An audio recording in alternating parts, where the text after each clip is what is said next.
Hello, my name is Grigorii, and today I'll be presenting to you on the topic of closed-loop application of electroadhesion for increased precision in texture rendering. Tactile simulation can take on many forms, one of the most notable of which is friction modulation by application of electroadhesion.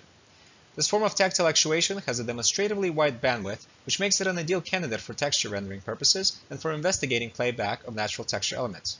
However, friction modulation through electroadhesion is nonlinear and is highly sensitive to several touch and skin conditions, such as normal load, angle of finger incidence, and skin moisture.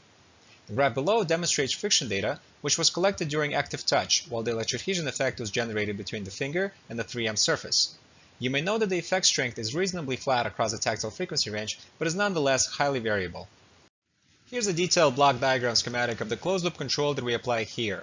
The goal of the controller is to mitigate the difference between the reference friction force F sub r and the actual friction force F sub f.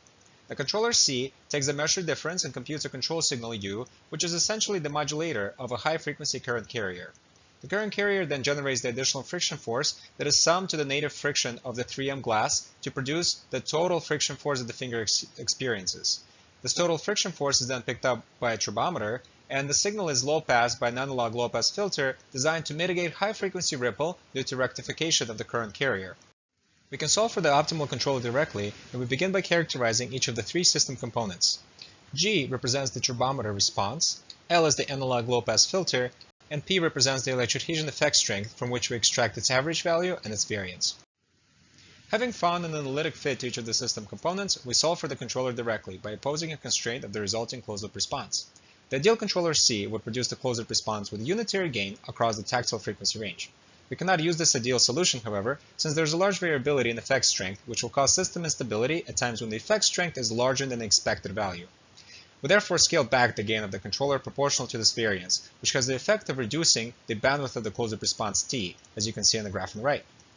While the response bandwidth is lower to account for the variance electroadhesion effect, it's still reasonably flat across the tactile frequency range. One of the most exciting areas of research where one can apply the controller is to precisely track the friction forces produced by natural textures.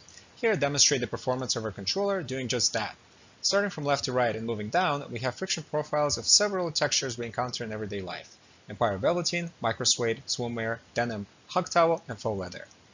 You can observe that the closed-loop controller tracks these signals remarkably well, and notably better than the open-loop control does.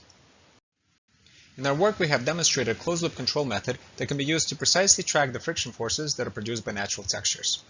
The next big question we would like to answer is whether by replicating these friction forces, can we replicate a percept of a given surface texture as well? I would like to thank NSF for supporting this work, and thank you for watching.